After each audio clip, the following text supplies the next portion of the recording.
Makikita ho natin sa ating latest satellite images, patuloy pa rin yung epekto ng shear line. Ito ho yung nasa pagitan ng mainit at malamig na hangin kung saan nagkakaroon ng mga kaulapan. At ito magdadala ng maulap na kalangitan na may mga pag-ulan partikular na nga ho sa malaking bahagi ng Southern Luzon, Central Luzon, kasama din dyan yung Kamaynilaan. Samantala, ang northeast monsoon o ito ho yung tinatawag nating hanging amihan, ang siya nakakaapektuhan sa Northern Luzon at ito magdadala ho ng mga may hinang pag-ulan, posible sa may area ng Cagayan Valley, habang mga isolated light rains o pulupulong may hinang pag-ulan ang mararanasan sa Ilocos Region. Mga localized thunderstorms naman ang mararanasan partikular na dito sa may Mimaropa, sa Visayas at sa Mindanao. Sa ngayon ho, basta yung pinakuling datos, wala pa tayong binabantayan o namamataan na anumang low pressure area o posibleng maging bagyo at least for this week.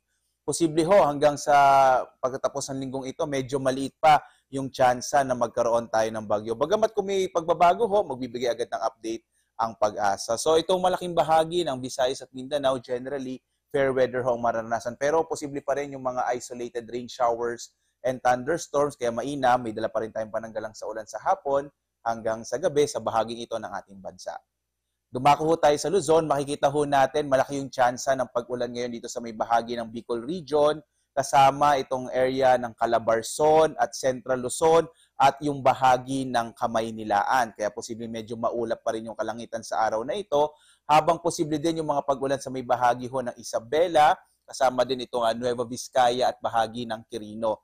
Samantala, may posibilidad naman na may hinang mga pag-ulan ang maranasan sa labing bahagi ng Cagayan Valley Region, habang mga isolated o pulupulong mahihinang pag-ulan na mararanasan natin dito sa may bahagi ng Ilocos Region at sa nalalabing bahagi ho ng Luzon, itong Mimaropa, mga isolated rain showers and thunderstorms ang mararanasan. Kung mapapansin ho ninyo, walang masyadong mga pagkilat pagkulog dito sa may bahagi ng Northern Luzon. Yan ho kasi yung katangian ng hanging amihan. Bisa tinatawag ho natin mga stratified, ibig sabihin medyo maninipis ho yung mga kaulapan, so wala ho tayong mga thunderstorms. Yun po yung usual na karakteristik. Lalo na kapag pumasok na tayo sa panahon ng amihan, medyo mababawasan na yung mga pagkidlat, pagkulog, lalo na sa hapon hanggang sa gabi. Pero as posible ho, yung mga mahihinang mga pag-ulan, lalo na pagdating ng umaga. Agwat ang temperatura sa Lawag nasa 24 to 32, sa Baguio 16 to 23, Tuguegarao 24 to 30, sa Kamaynilan hanggang 30 degrees Celsius, Tagaytay naman ay 21 to 28 degrees Celsius, habang sa Legazpi ay 24 to 32, sa Kalayaan Islands, nasa 26 to 32 degrees Celsius. Sa Puerto Princesa, 25 to 32 degrees Celsius. Patuloy naman hong mga localized thunderstorms ang mararanasan sa bahagi ng Kabisayaan at ang agwat ang temperatura sa Iloilo ay 27 to 32 degrees Celsius. Sa Cebu ay 25 to 32, habang sa Tacloban 26 to 31 degrees Celsius.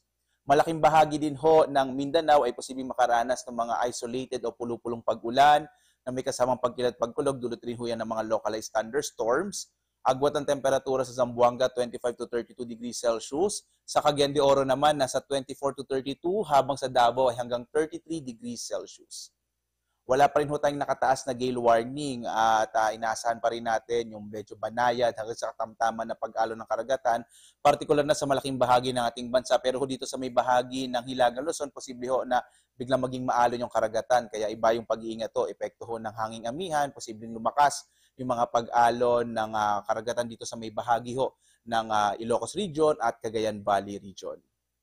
Samantala, narito po ating inasang magiging lagay ng panahon sa mga susunod na araw. Mapapansin ho natin itong Kabikulan ay posible pa rin medyo maulap yung kalangitan bukas, pero malaking bahagi ho ng ating bansa sa mga susunod na araw ay makararanas ng generally fair weather. Inaasahan nga natin itong hanging amihan, posibleng umabot pa sa may bahagi ho nitong Southern Luzon. Mapapansin ho ninyo sa Legazpi, mga isolated light rains ang maaring maranasan. Yung agwat nga ng temperatura sa Kamaynilaan in the next 3 days ay mula 24 to 31 degrees Celsius. Sa Baguio ay mula 16 to 23. Sa Legazpi naman ay 23 to 32. Sa Metro Cebu naman nasa 26 to 33 degrees Celsius, habang sa Metro Davao 24 to 33 degrees Celsius.